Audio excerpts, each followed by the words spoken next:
Shalom bien-aimés, shalom frères et sœurs, que la paix, la grâce et la communion du Saint-Esprit soient votre partage, que Dieu vous bénisse de partout où vous nous suivez. Seigneur notre Père, Dieu Tout-Puissant, nous te rendons des actions de grâce, nous te bénissons pour ton amour, ta bonté, ta fidélité. Parce que tu es Dieu, tu es Seigneur, que ton nom soit glorifié. Conduis-nous en ce moment et donne gloire à ton nom. Au nom de Jésus, notre Seigneur et Sauveur. Amen. Le temps nouveau, chantons gloire à l'agneau. Nous recevons des Christ, c'est qui l'avait promis, le sang d'esprit.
Voyez trembler l'enfer, car dans tout l'univers, le Saint-Esprit est là. Encore une fois, Alléluia. Que tous les rachetés chantent la liberté. Christ a tout accompli. Il a donné l'esprit. Alléluia. Joyeux, Tremblez l'enfer, le diable tremble, car dans tout l'univers, le Saint-Esprit est là. Shalom bien-aimés, shalom frères et sœurs. Que Dieu vous bénisse de partout où vous nous suivez. Que Dieu vous comble de sa grâce. Que Dieu bénisse tout un chacun de nous parce qu'il est Dieu, il est merveilleux. Il est notre Seigneur, il est notre Roi. Il est le Tout-Puissant, il est le Créateur de toutes choses. Nous bénissons le Seigneur pour ce moment qu'il nous a donné pour que nous puissions encore une fois partager sa parole. Parce que sa parole est la vérité. Oui, la parole de Dieu est la vérité. La parole de Dieu nous enseigne la vérité. Et si nous avons besoin de la vérité, c'est dans la parole de Dieu que nous devons trouver la vérité. Parce que la vérité, c'est Jésus-Christ. Il a dit, je suis la vérité, la vie. Je suis le chemin, la vie et la vérité. Vous voyez, je suis le chemin, la vérité et la vie.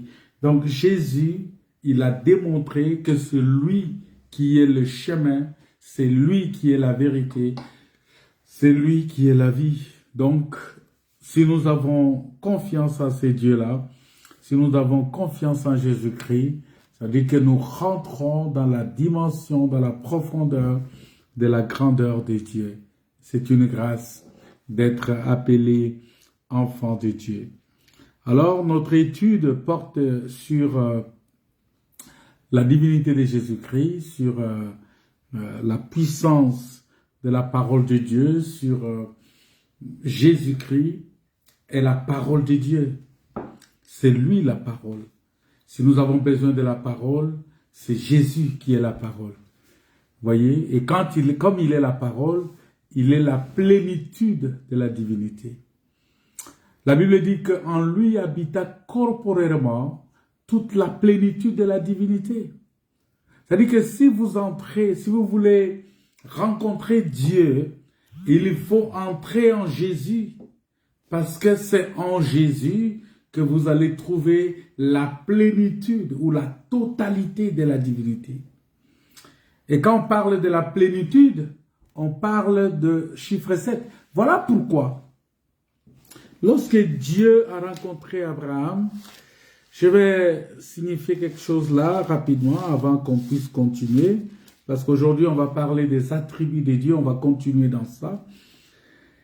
Lorsque Dieu a parlé à Abraham, vous allez voir que Dieu est venu parler, il lui a donné toute la plénitude de la bénédiction.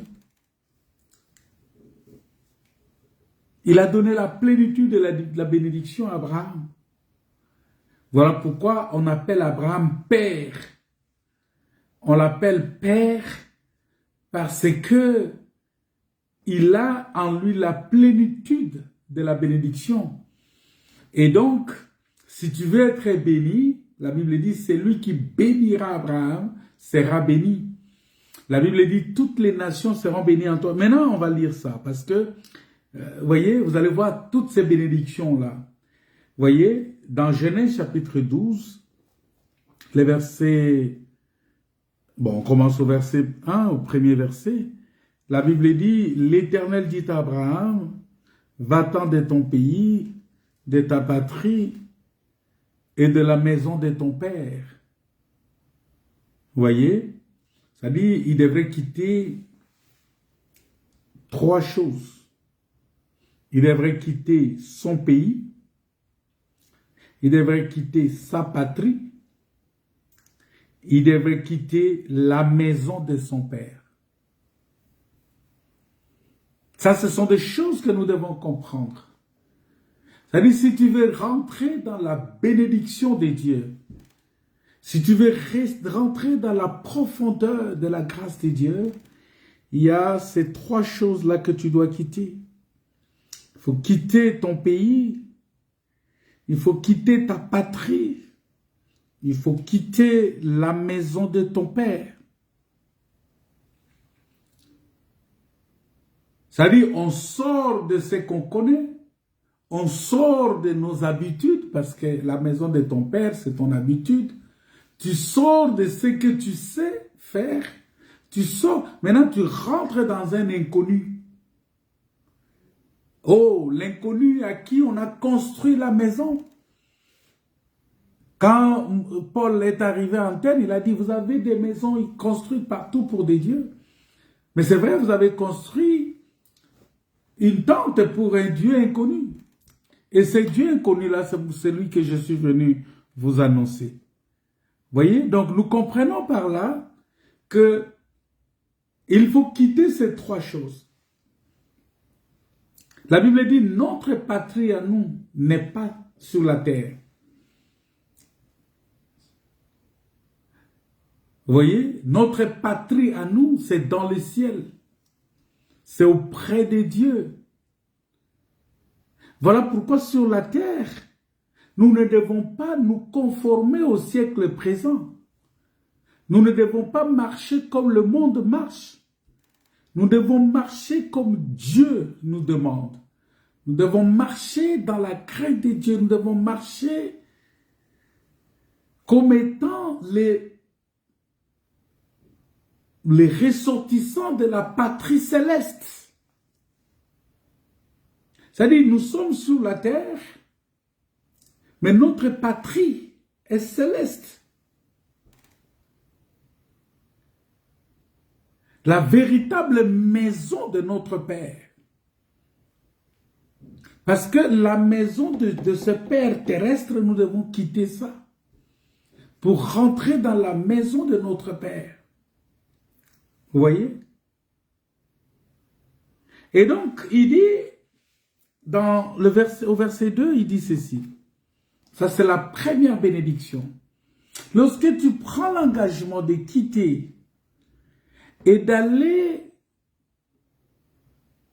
dans le lieu où Dieu t'indiquera, dans le pays où Dieu te montrera, parce qu'il doit nous montrer ces pays-là. Et c'est maintenant qu'il est en train de nous montrer ces pays. Il nous montre ces pays par la parole, par l'enseignement. Donc maintenant, nous voyons ces pays, nous voyons, on est en train, c'est pourquoi l'enseignement nous permet de voir le pays. Il dit,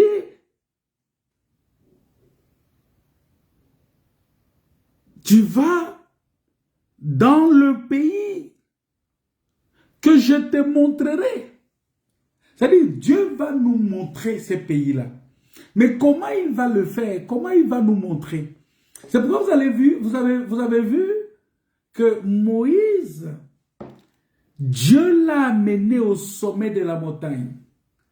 Et il lui a montré le pays. Il lui a montré la ville sainte. Il lui a montré le tabernacle. Il a dit, monte ici et je te montre.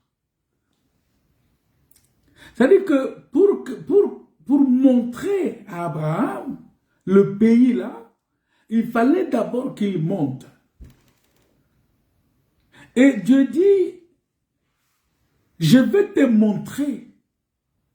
Et donc Dieu prend Moïse, il l'amène sur la haute montagne. Et il dit, va, fais selon le modèle que je t'ai montré. Selon le modèle que tu as vu. C'est-à-dire, le Seigneur nous montre la nature céleste. Et c'est cette nature-là que nous devons vivre sur la terre. C'est cette nature-là que nous devons manifester sur la terre. Il nous montre la vie éternelle. Il nous montre la vie céleste. Et puisque nous sommes encore sur la terre, nous allons manifester cette vie céleste-là sur la terre. Et pour démontrer justement que si je vis, ce n'est plus moi qui vis, mais c'est Christ qui vit en moi. Vous voyez? C'est-à-dire que si je vis, ce n'est plus moi qui vis, mais c'est Christ qui vit en moi. C'est Christ le Seigneur qui vit dans mon cœur.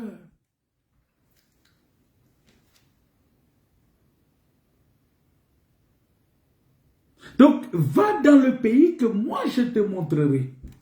C'est pourquoi je vous ai dit que le Seigneur est en train de nous montrer aujourd'hui le ciel, aujourd'hui la vie éternelle.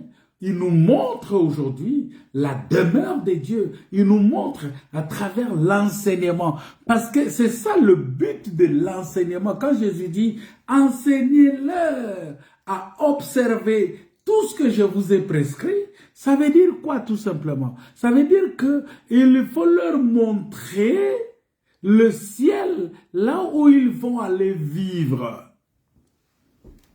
Parce que le Seigneur est en train de nous montrer le ciel pendant que nous sommes encore sur la terre.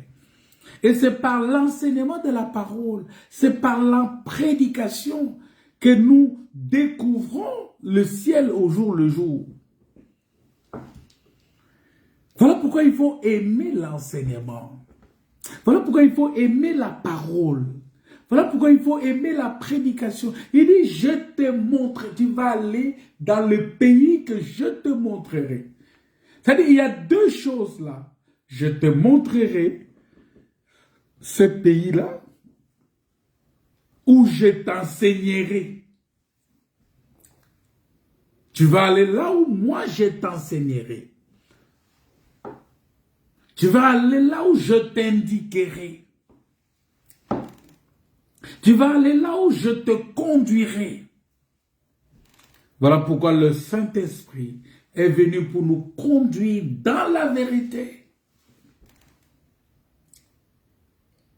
Bien-aimés dans le Seigneur, quelle grâce de connaître ces dieux-là. Et si tu aimes la vérité, c'est le moment de courir pour chercher, pour écouter cette vérité. Pour écouter cette parole, parce que cette parole te montre comment est le pays dans lequel tu vas vivre éternellement. Là où tu vas passer ton éternité, mais tu dois connaître ça. Et c'est par l'enseignement que nous connaissons ça. Vous voyez? Alors, il commence à décrire les bénédictions qui sont liées à cet appel-là. Je vous avais dit que c'était la plénitude de la bénédiction. C'est-à-dire que Dieu a déversé dans Abraham toute la plénitude de la bénédiction. Ce n'est pas pour rien. Jésus-Christ, dans sa discussion, dans sa conversation avec les pharisiens, avec les Juifs, il leur a dit que votre père Abraham, il a vu mon jour et il était très content. Les jours du Seigneur qu'Abraham a vu, c'était des bénédictions que Dieu a déversées dans Abraham. C'est-à-dire que Dieu avait déversé Christ dans Abraham. Donc, Abraham était la manifestation de Christ dans l'ancienne alliance. Parce qu'en lui, c'était la plénitude de la bénédiction de Dieu. Voilà pourquoi vous allez comprendre que ce n'était plus Abraham, mais c'est Christ qui vivait en Abraham. Et même quand Abraham est allé mourir, la Bible dit, il est mort avec espérance. Parce que tout celui qui est en Christ, il meurt avec espérance. Aujourd'hui, si je meurs avec espérance. Toi, si tu meurs aujourd'hui, tu meurs avec espérance. Si tu as accepté cet enseignement, si tu as accepté ce baptême, si tu as accepté la divinité de Jésus. Vous voyez? C'est-à-dire, le Seigneur nous donne la capacité de vivre la plénitude de la grâce et de la bénédiction de Dieu. Donc, Dieu a déversé dans Abraham toute cette bénédiction-là. Quelle est la première? Il dit, je ferai de toi une grande nation. Ça, c'est la première bénédiction. Je ferai de toi une grande nation. Tu vas être une grande nation.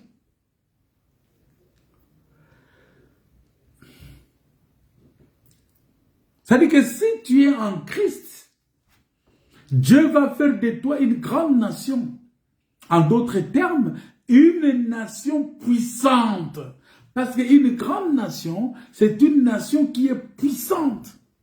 C'est une nation qui est solide, qui n'est pas ébranlée. C'est une nation qui ne peut pas être perturbée par les vents ou par des circonstances. C'est une nation solidement ancrée.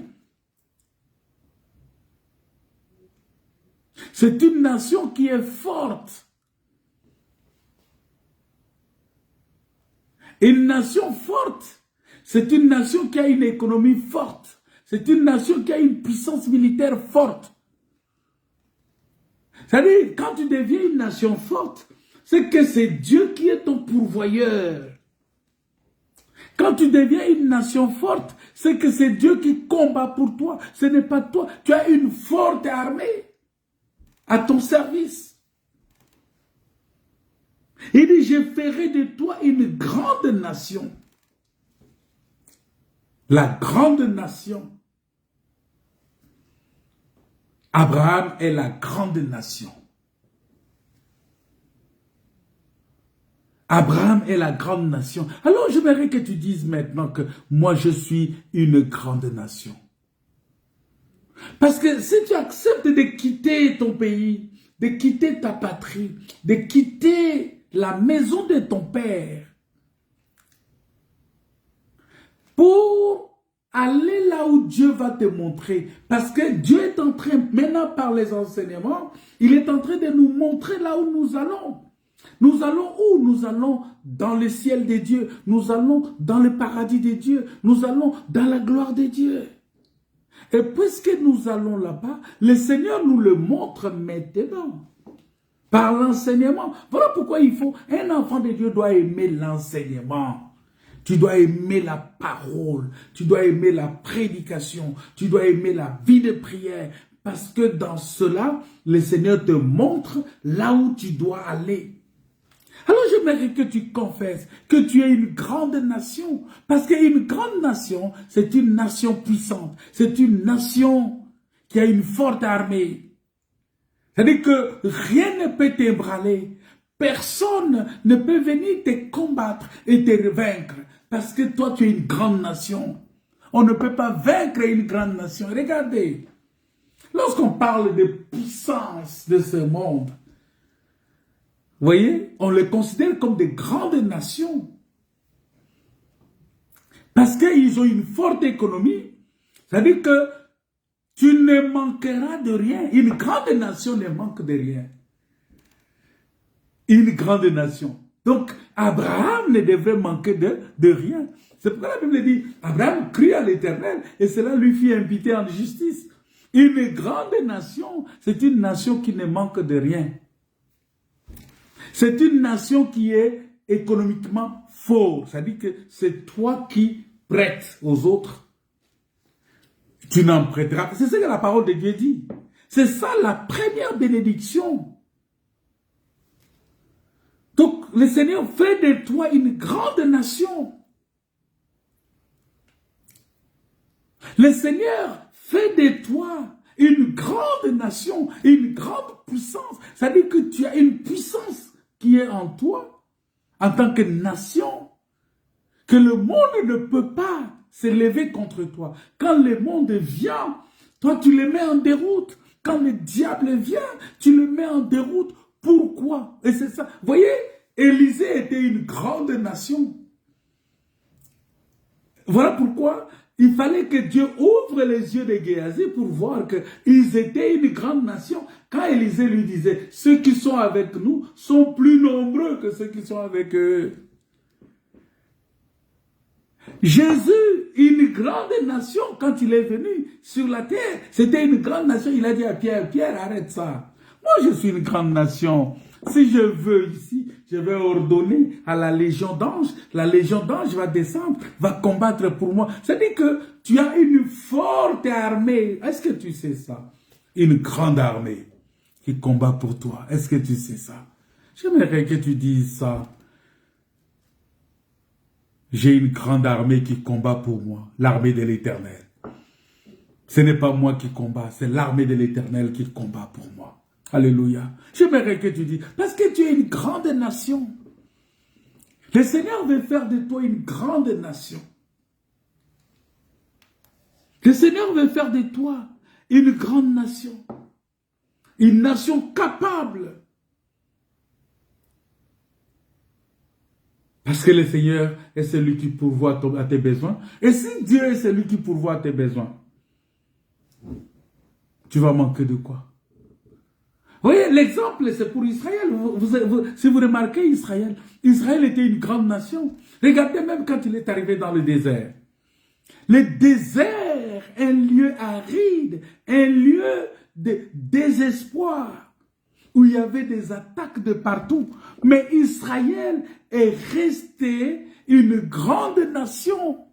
Parce que Dieu pourvoyait à ses besoins. Dieu lui donnait à manger. Dieu lui donnait à boire. Dieu combattait pour lui. Parce que Israël est une grande nation. Vous savez, Dieu a fait d'Israël une grande nation à quel moment? Lorsque Jacob a été béni par l'Éternel, le jour où l'échelle s'est posée entre la tête, là où Jacob a posé, entre la pierre où Jacob a posé sa tête, et le ciel.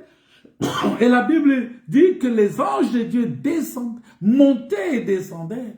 C'est-à-dire, en ce moment-là, nous voyons clairement que Jacob était devenu, c'est pourquoi Dieu a changé son nom de Jacob à Israël. C'est-à-dire, il est devenu une grande nation. Oh, bien-aimé, une grande nation a une grande armée. Une grande nation a une économie très forte. Une grande nation est celle qui soutient les autres. Une grande nation soutient les autres. Une grande nation vient au secours des autres nations. Une grande nation porte les aspirations des autres nations. Je suis une grande nation. Alléluia. Dieu dit, je ferai de toi une grande nation. Ça, c'est la première des choses. Parce que quand on vient à Christ, Christ doit faire de nous une grande nation. Une nation forte. Une nation inébranlable. Une nation puissante.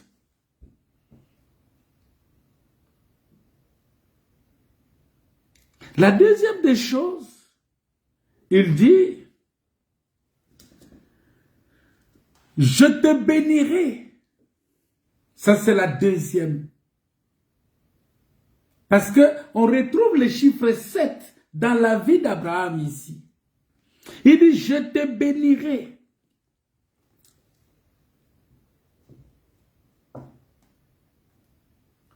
Je te bénirai.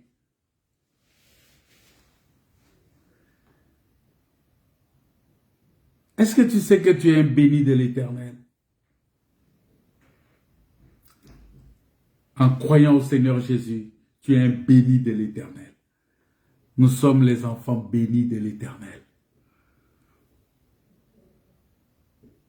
Jésus avait dit, Dieu a dit à Marie, le fruit de tes entrailles est béni. Vous voyez?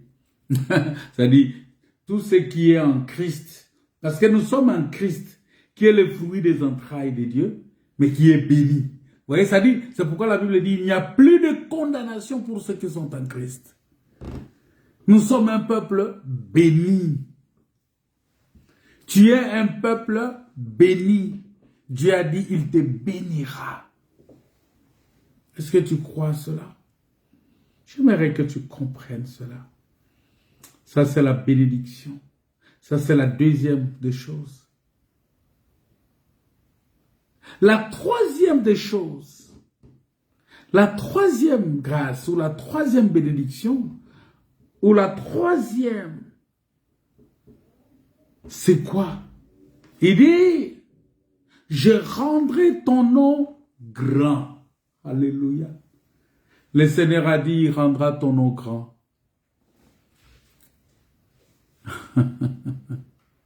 Il y rendra ton nom grand. Vous savez pourquoi? Parce que il te donnera un nom nouveau que personne ne peut lire ça. Il va te donner un nom nouveau. Le nom nouveau que le Seigneur te donne, c'est un nom qui est au-dessus de tout nom. C'est un nom qui est grand. Le nom, tu porteras le nom de Jésus. C'est-à-dire, tu porteras le nom de Jésus-Christ. Ce nom-là, c'est un nom qui est élevé au-dessus de tout nom. C'est pourquoi il dit, je rendrai ton nom grand. Ton nom sera grand. Voilà pourquoi, bien-aimé, il y a des gens qui parlent de toi que toi tu ne les connais même pas. Il y a des gens qui se retrouvent quelque part, mais qui parlent de toi, mais tu ne les connais pas. Mais c'est parce que ton nom est grand. C'est parce que ton nom est grand, Dieu a rendu ton nom grand.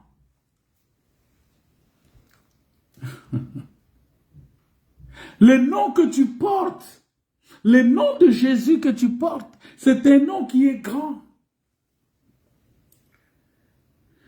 Je rendrai ton nom grand. Et lorsque ton nom est grand, la quatrième chose, tu vas devenir maintenant une source de bénédiction.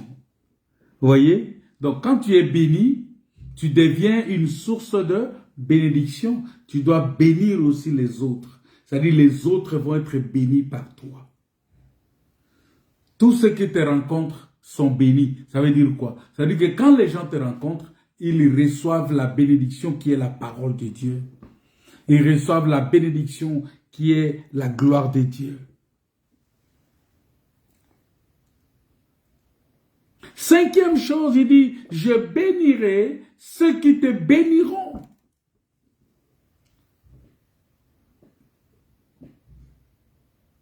Parce que la Bible dit, toute langue qui s'élève contre moi sera sans effet.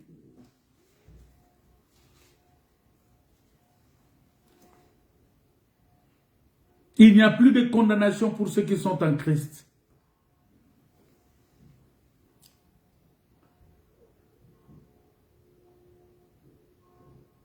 Tout celui qui creuse une tombe pour moi, il tombera lui-même. C'est pourquoi il dit, je maudirai ceux qui te maudiront.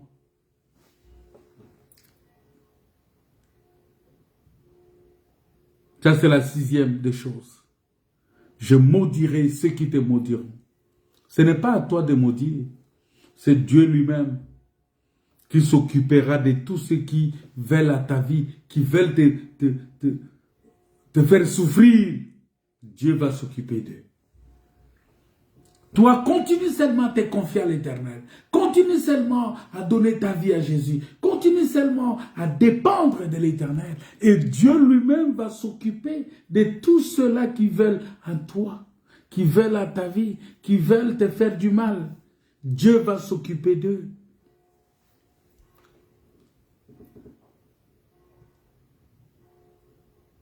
Et la septième, c'est que toutes les familles de la terre seront bénies en toi. Vous savez,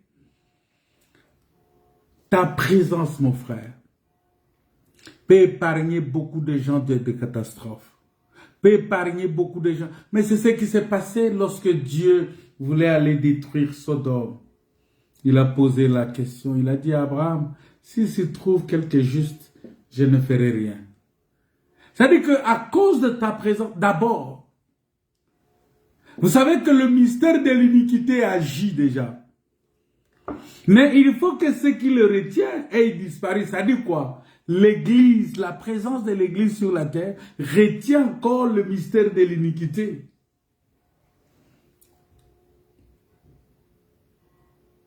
C'est-à-dire, si les gens continuent à faire ce qu'ils sont en train de faire, à se réjouir, c'est parce que l'Église est encore là.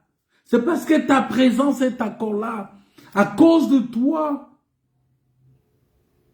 pour ta présence, ton entourage, ton environnement est béni.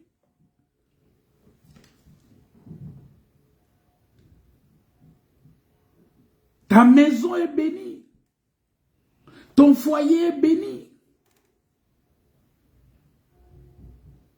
Ton école est bénie. Ton lieu de travail est béni par ta présence.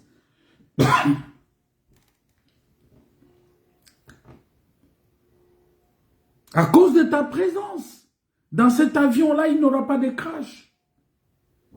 À cause de ta présence dans ce véhicule-là, il n'y aura pas d'accident. À cause de ta présence dans ces lieux-là, le Seigneur va épargner cette ville-là. À cause de ta présence, le Seigneur va vous épargner de beaucoup de choses, de malheurs. Donc nous voyons ici qu'il y a la bénédiction complète, c'est-à-dire la plénitude de la bénédiction.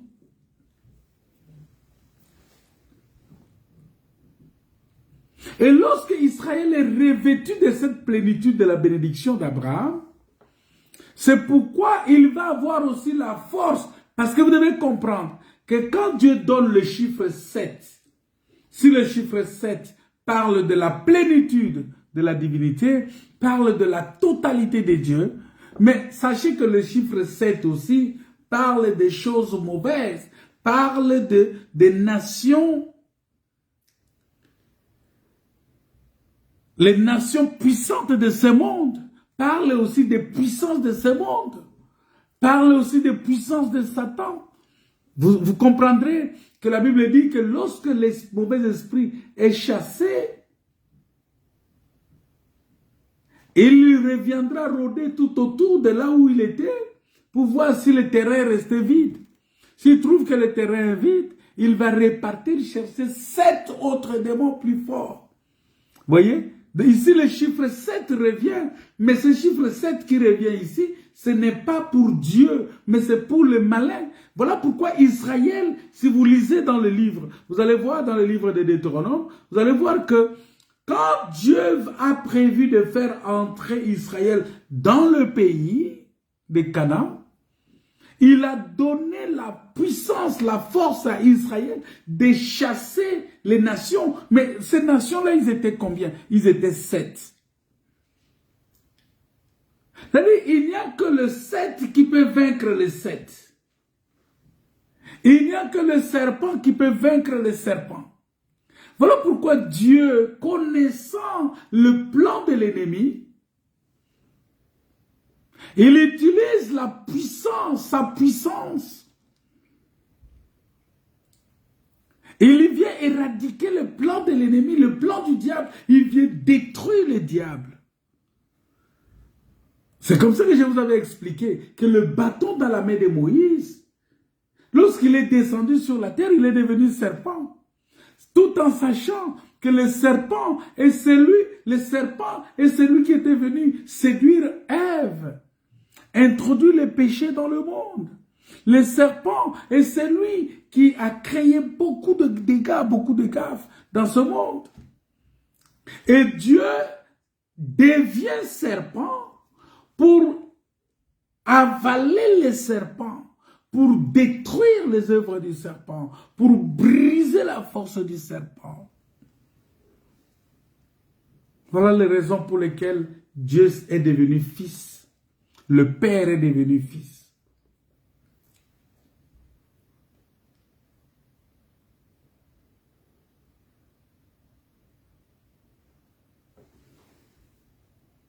C'est dans Deutéronome chapitre 7, les versets 1 à 7, c'est là où vous allez voir comment Dieu a ordonné à Israël de chasser les 7 nations puissantes qui étaient devant eux.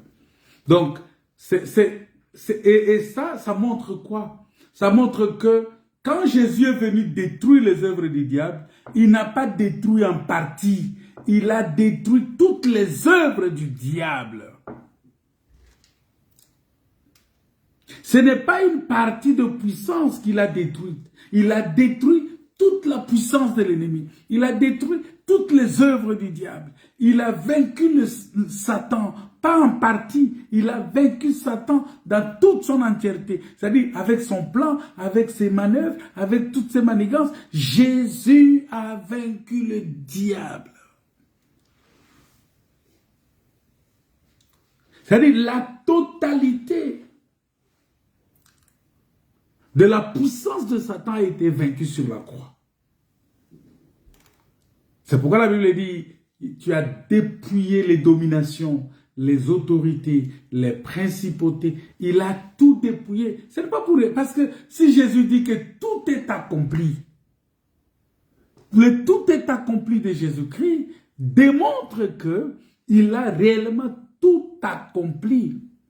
Il a détruit complètement le camp de l'ennemi. Il a détruit complètement le camp du diable. Il a détruit complètement les œuvres de Satan. Et aujourd'hui, il nous a donné la victoire. Il nous a donné la puissance. Et nous avons aujourd'hui, vous voyez, quand on quitte le chiffre 7, on entre dans le chiffre 8, qui est le nombre de la résurrection. Vous voyez, on part du combat et de ces combats-là, nous gagnons la victoire et c'est la résurrection qui vient. La résurrection, c'est la victoire de Jésus-Christ sur le diable. La victoire de Jésus-Christ sur le monde. La victoire de Jésus-Christ sur le péché. C'est ça la résurrection.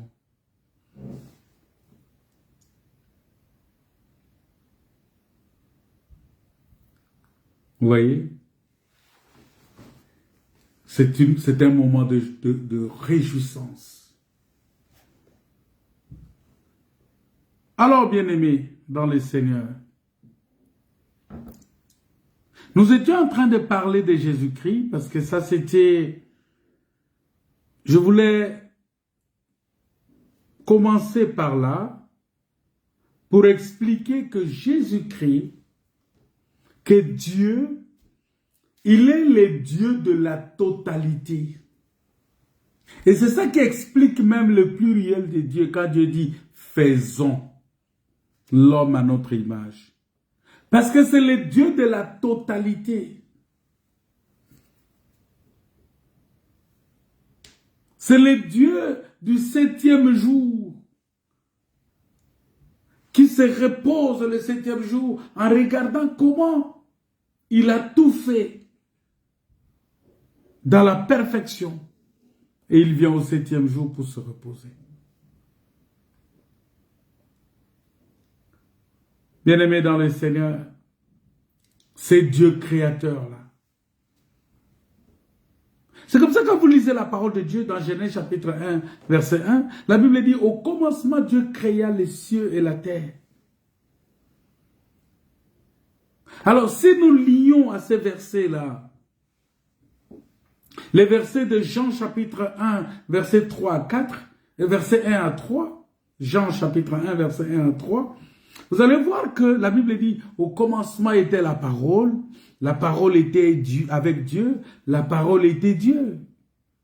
Elle était au commencement avec Dieu.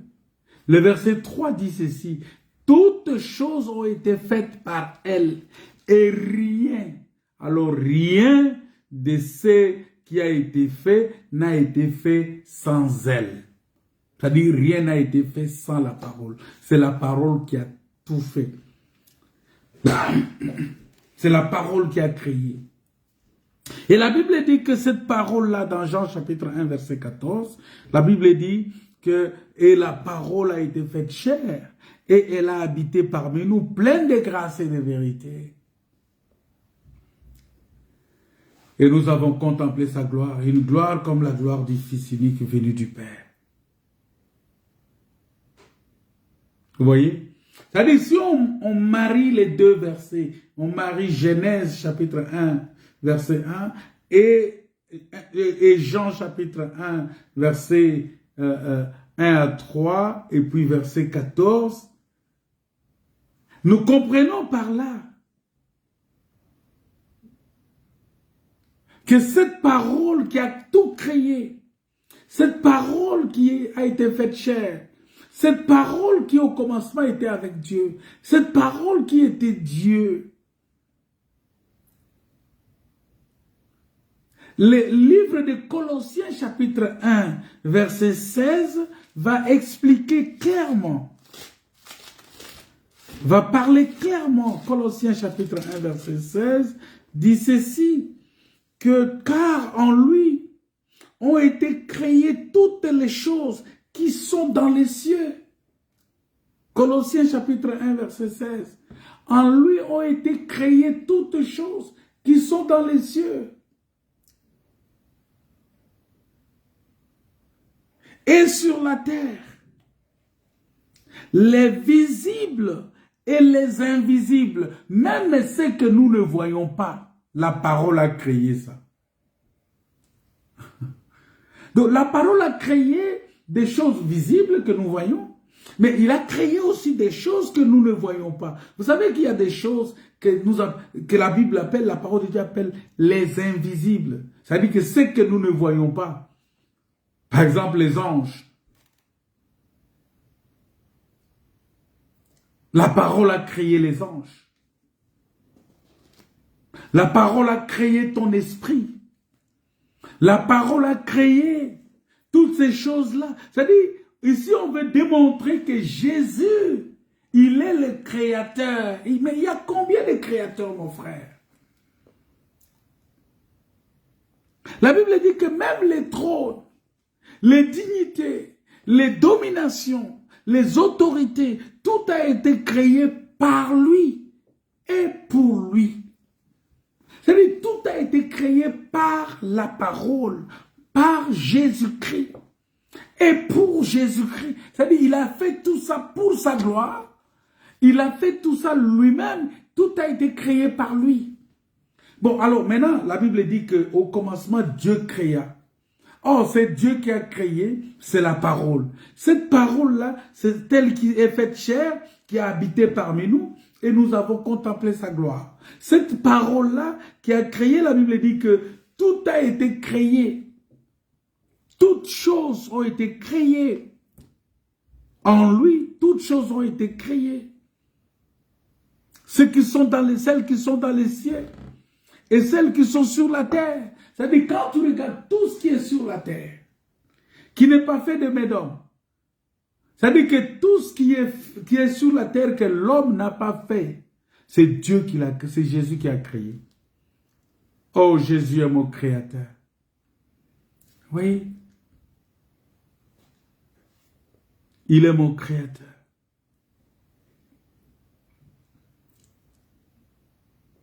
C'est Jésus qui est le créateur. Voilà pourquoi si vous lisez par exemple Hébreux chapitre 1 verset 10, la parole de Dieu dit clairement que toi Seigneur, tu as au commencement fondé la terre et les cieux sont l'ouvrage de tes mains. Quand je vais chercher une autre écriture, je vais dans le livre des psaumes. Psaume 33, le verset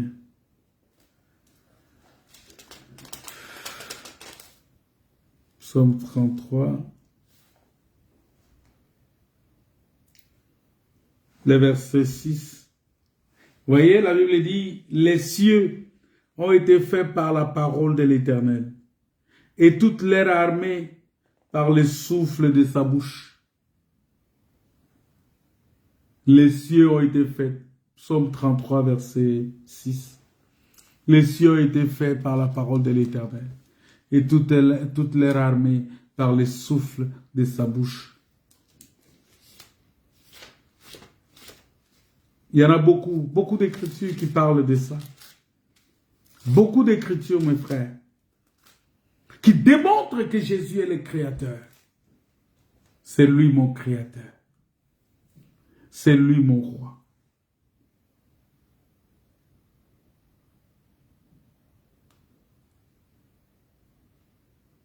C'est lui. Mais regardez que ce même texte-là, dans Ésaïe chapitre 42, le verset 5 dit que ainsi parle Dieu, l'Éternel, qui a créé les cieux et qui les a déployés, qui a étendu la terre et ses productions, qui a donné la respiration à ceux qui la peuplent et le souffle à ceux qui y marchent. Vous voyez? C'est ça les attributs du Père qui sont dans le Fils et les attributs du Fils qui sont dans le Père. C'est-à-dire, on voit qu'on parle de Dieu créateur, mais ce Dieu créateur-là, en réalité, c'est la parole de Dieu. C'est la parole de Dieu qui a créé toutes ces choses. C'est la parole de Dieu. Alléluia.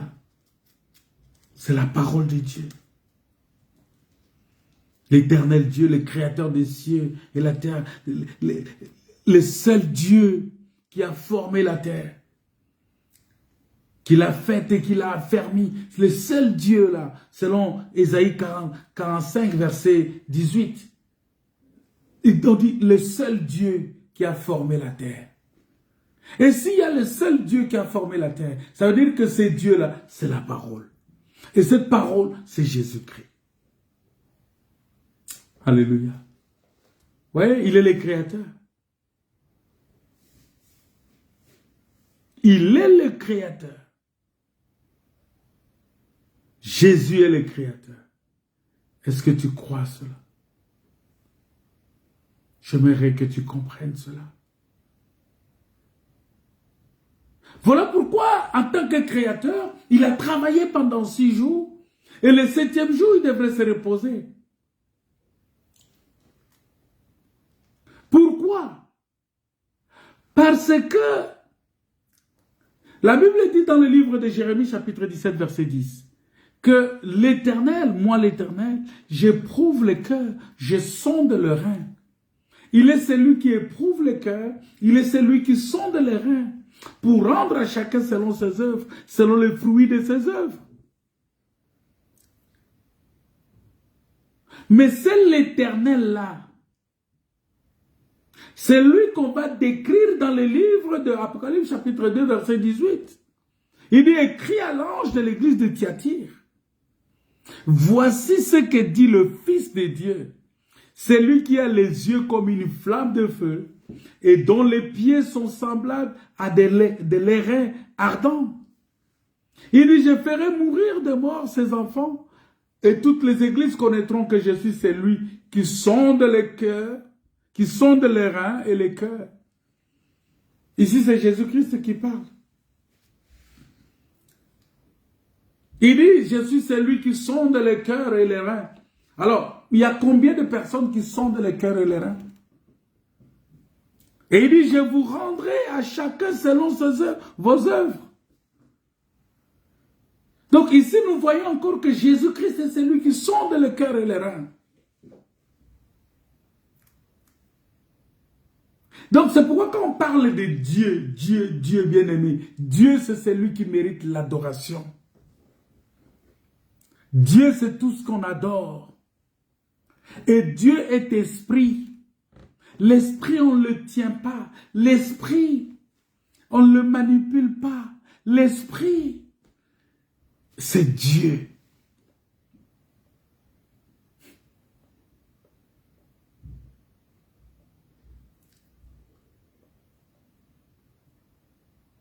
Voilà pourquoi il est important pour toi de comprendre ces choses.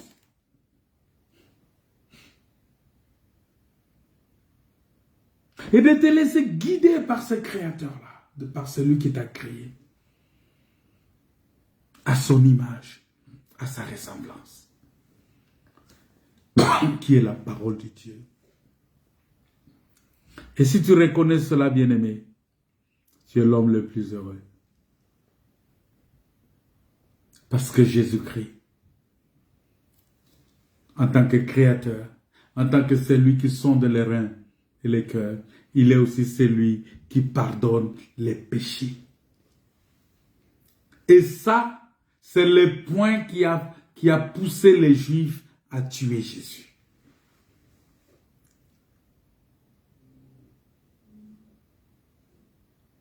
Parce que quand Jésus a dit que je dois pardonner le péché, il dit, on va lire ça.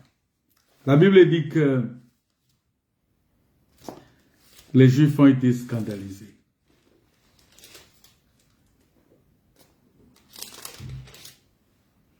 Luc chapitre 5, versets 20 à 24. On va lire ça.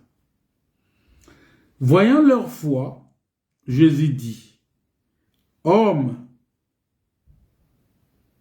tes péchés te sont pardonnés. » Je suis dans Luc chapitre 5, versets 20 à 24. Les scribes et les pharisiens se mirent à raisonner et à dire, qui est celui-ci qui profère des blasphèmes?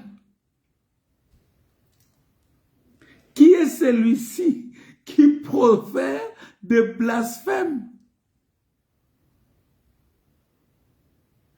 Qui peut pardonner les péchés si ce n'est Dieu seul? Vous voyez? Qui peut pardonner les péchés si ce n'est Dieu seul? Donc Jésus-Christ est celui qui pardonne le péché. Regardez les pharisiens et les scribes, ils se sont dit, mais qui est celui qui vient blasphémer? Qui est celui-là qui profère des blasphèmes? Parce que pour lui, pour eux, le fait que Jésus-Christ déclare qu'il a le droit de pardonner les péchés, qu'il pardonne aussi les péchés, ça les a scandalisés. Oh, bien-aimés dans le Seigneur, n'est-ce pas que nous sommes heureux? Parce que nous avons cru à celui qui pardonne les péchés. Les Juifs et les pharisiens, les scribes, ils se sont dit, non. Qui est celui qui peut pardonner les péchés si ce n'est Dieu seul? Le seul vrai Dieu, c'est celui qui pardonne les péchés.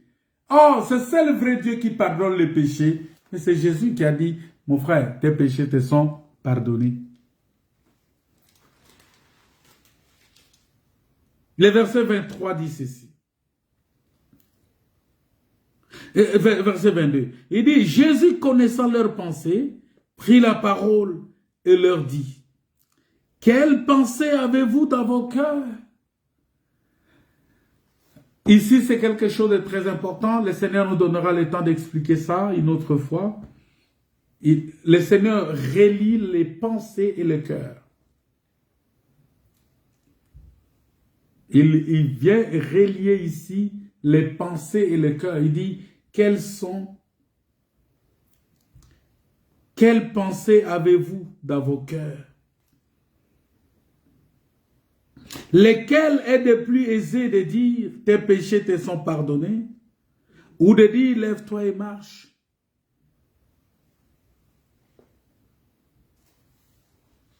Lequel?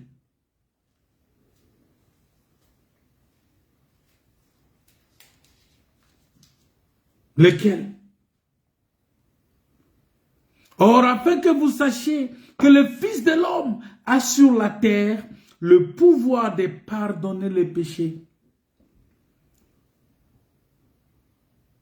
Je te l'ordonne, dit-il au paralytique, lève-toi, prends ton lit et va dans ta maison. Donc le Fils de l'homme sur la terre, puisqu'il est appelé Fils de l'homme parce qu'il est venu sur la terre, le Fils de l'homme sur la terre a le pouvoir de pardonner les péchés. Pourquoi? Parce que ce Fils de l'homme-là que vous voyez, vous l'appelez Fils de l'homme, c'est Dieu lui-même. C'est Dieu lui-même, ce Fils de l'homme-là. C'est l'Éternel des armées lui-même. C'est lui qui pardonne les péchés. C'est lui-même, c'est Dieu-là. Oh Seigneur, il est là la colère, riche à bonté, le miséricordieux. C'est lui qui est plein d'amour. C'est ce qui est dit dans le livre de Psaume 86, verset 5. Il dit, car tu es bon, Seigneur, tu pardonnes. Vous voyez? Qui pardonne? C'est le Seigneur. Qui pardonne? C'est Dieu. Car tu es bon, Seigneur, tu pardonnes. Tu es plein d'amour pour tous ceux qui t'invoquent. La Bible dit, quiconque invoquera le nom du Seigneur Jésus sera sauvé. Pourquoi? Parce que le Seigneur, il est bon. Il est bon et il pardonne les péchés. Bien-aimé dans le Seigneur, si tu acceptes ce Jésus-là, si tu prends ce Jésus-là, si tu vis dans ce Jésus-là, tes péchés te sont pardonnés. Parce que notre Seigneur, il est le Dieu éternel. Il est le Dieu éternel. Il est le Seigneur.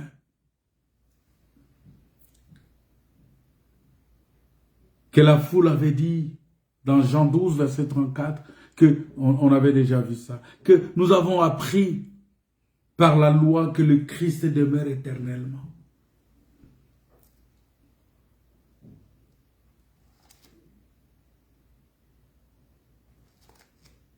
Nous avons appris que le Christ demeure éternellement. C'est-à-dire, cet enseignement-là est ancré. Que Christ, lui, il demeure éternellement. C'est-à-dire qu'il vit pour toujours. Il est éternel. C'est comme ça que Ésaïe 42 dit, je suis l'éternel. Là, c'est mon nom. Je suis l'éternel. Mon nom, c'est l'éternel. Le nom que Dieu nous a donné, c'est l'éternel.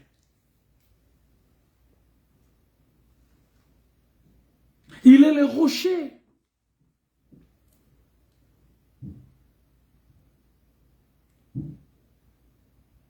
Il est le rocher. La parole de Dieu dit qu'il est le rocher. Et la Bible dit clairement que ces rochers-là est Christ. Oh, dans l'Ancienne Alliance, dans Psaume, on dit que c'est Dieu qui est le rocher. Mais ce même Dieu-là, c'est Christ qui est le rocher, dans 1 Corinthiens 10. Vous voyez ces attributs-là? Quand vous regardez ces attributs, vous comprenez que Jésus-Christ est Dieu, mon frère. Dieu, Jésus-Christ est Dieu. Il est le Seigneur de gloire. Voilà pourquoi j'aimerais vraiment que vous compreniez que sans ce Dieu-là, si vous ne croyez pas à la divinité de Jésus-Christ, dans cette puissance de la divinité de Jésus-Christ, bien-aimé, votre baptême est nul. Votre baptême est nul.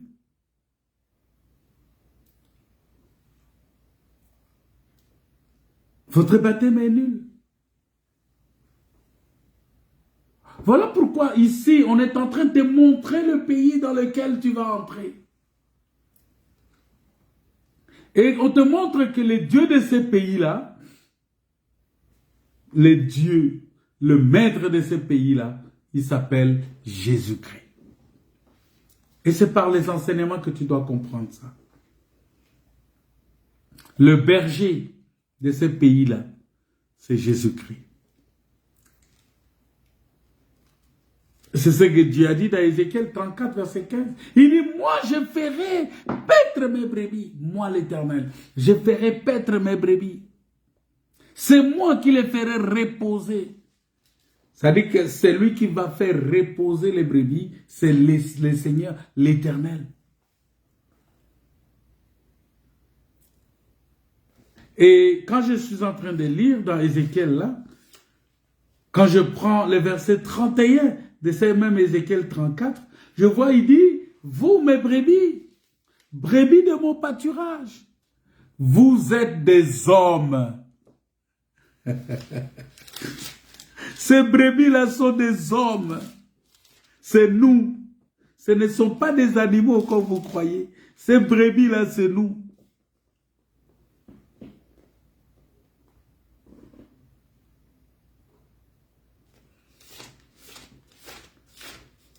Ézéchiel 34, verset 31.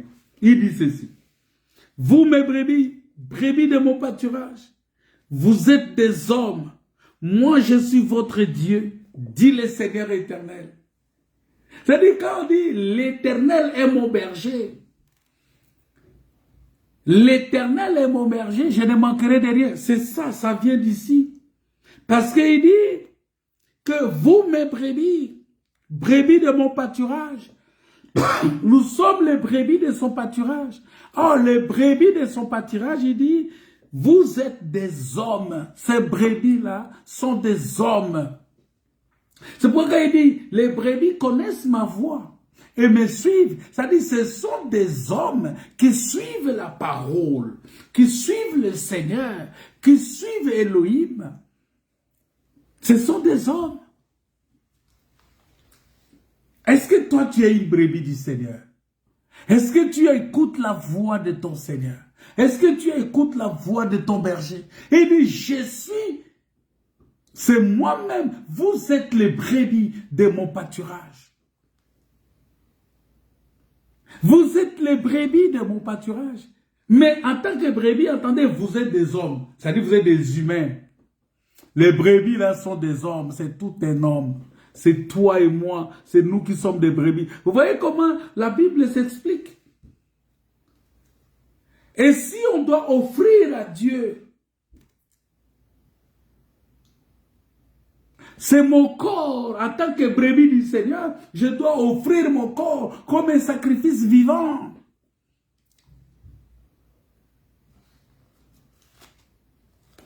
Je suis la brebis du Seigneur.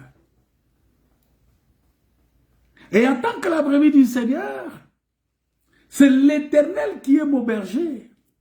Et je ne manquerai de rien. L'Éternel est mon berger. Je ne manquerai de rien. Et quand on vient dans Jean chapitre 10, le verset 11, il dit, je suis le berger. Je suis le bon berger. Le bon berger qui donne sa vie pour les brebis. Vous voyez? Je suis le bon berger.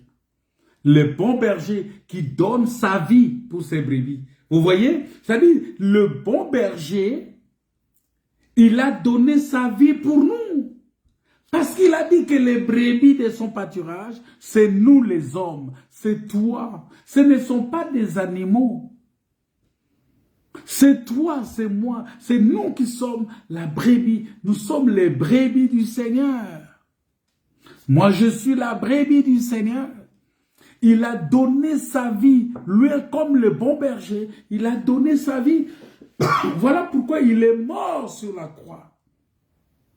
Parce qu'il dit dans Jean 13 que le véritable amour, c'est de donner sa vie. Vous voyez? En tant que bon berger, il donne sa vie pour les brebis. Et la Bible dit que ces brebis-là, ce sont les hommes. C'est toi, c'est moi. C'est tout celui qui accepte, qui entend la voix de son berger et qui suit son berger. Il est notre berger.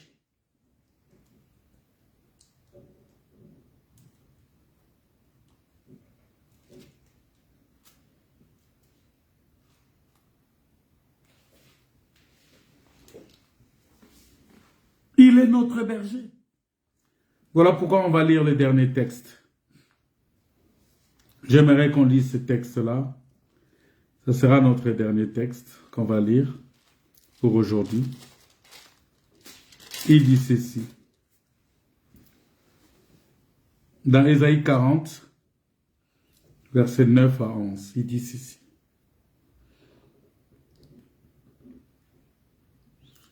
L'herbe sèche, la fleur tombe, mais la parole de notre Dieu subsiste éternellement. Il dit, monte sur une haute montagne, Sion, pour publier la bonne nouvelle. Élève avec force ta voix, Jérusalem, pour publier la bonne nouvelle. Élève ta voix, ne crains point. Dis aux villes de Juda, voici votre Dieu. Voici le Seigneur, l'Éternel vient avec puissance. Et de son bras il commande. Voici le salaire est avec lui. Et les rétributions le précèdent. Comme un berger, il paîtra son troupeau. Il prendra les agneaux dans ses bras. Il les portera dans son sein. Et il conduira les brebis qui allaitent. Vous voyez, la parole de Dieu décrit ici que voici votre Dieu, le Seigneur, l'Éternel. Il vient avec puissance. Il vient comme un berger. Voilà pourquoi Jésus, quand il est venu dans Jean chapitre 10, il dit que je suis le bon berger. Il vient. Et il vient prendre les brebis. Il prend les agneaux dans ses bras. Il les portera dans son sein. Et il conduira les brebis. Je vous avais dit que quand Dieu a appelé Abraham, il lui a dit, va vers le pays que je te montrerai. C'est-à-dire quoi? Le Seigneur est en train de nous montrer maintenant le pays où nous devons aller. Il dit, je te montrerai ce pays-là. Et donc, puisque je te montrerai ce pays, voici, je fais de toi une grande nation, une nation puissante. Ça veut dire quoi? Une nation puissante, c'est une nation qui est forte. C'est une nation qui a beaucoup de moyens économiquement, qui a beaucoup de puissance. Une nation qui a qui a une forte armée. C'est-à-dire, cette nation-là, c'est nous. Nous sommes cette nation-là. Quand Dieu dit, je ferai de toi une grande nation, c'est-à-dire c'est nous qui sommes cette grande nation-là, parce que nous avons une armée puissante. Ce n'est pas nous qui vivons, mais c'est Christ qui vit en nous. C'est Dieu qui combat pour nous. C'est l'armée céleste qui combat pour nous. C'est Dieu qui pourvoit à nos besoins. Et comme il est notre berger, il a dit dans Psaume 23, l'Éternel est mon berger, je ne manquerai de rien. Pourquoi? Parce que l'armée puissante ne manque de rien. L'armée puissante, la nation puissante ne manque de rien. C'est toi qui dois prêter.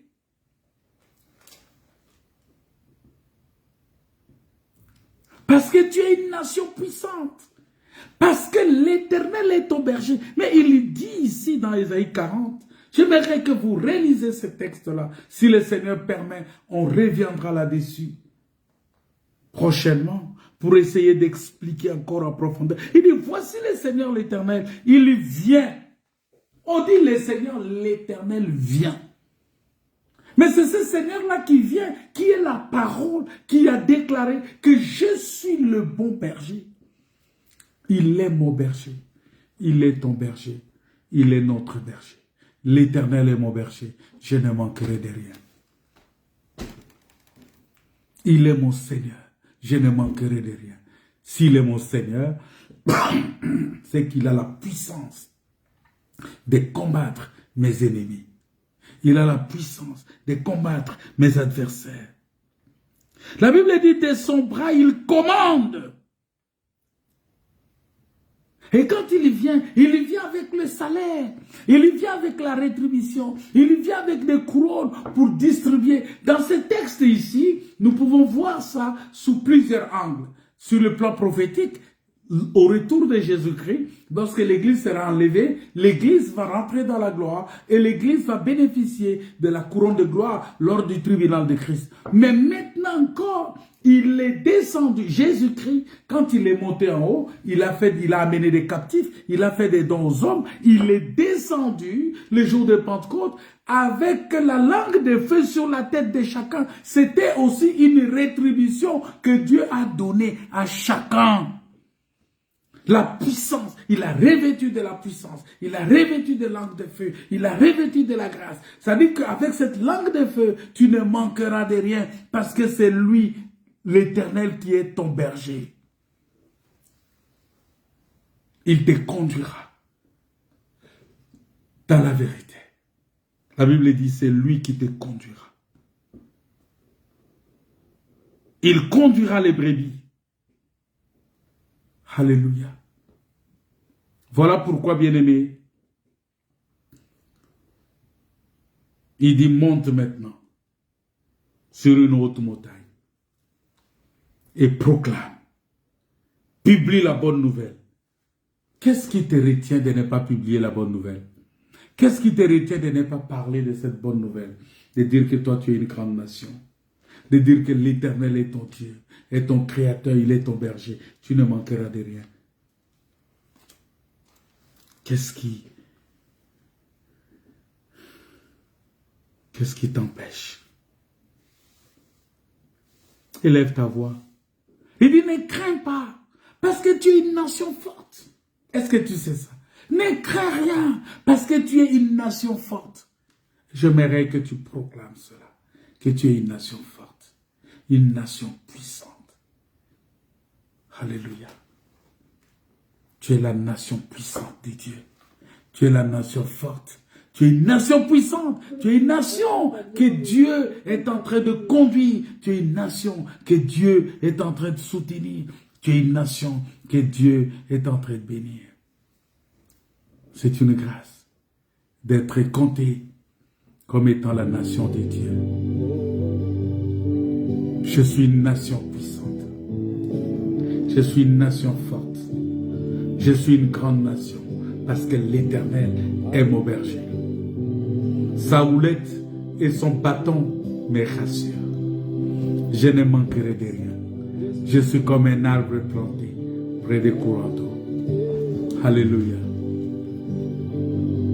Et il dresse devant moi une table en face de mes ennemis. Alléluia. Parce qu'il combat pour moi. Il pourvoit mes besoins. Il me soutient parce qu'il est mon berger. C'est Dieu-là qui viendra lui-même. C'est Jésus-Christ. C'est lui qui est le bon berger. Il viendra. Il paîtra son troupeau. Alléluia. Il est venu nous paître. C'est lui qui nous conduit. C'est lui qui nous gère. C'est lui qui nous soutient. C'est Dieu puissant. C'est Dieu grand. Par sa droite. La Bible dit par sa droite, par son bras. Il commande.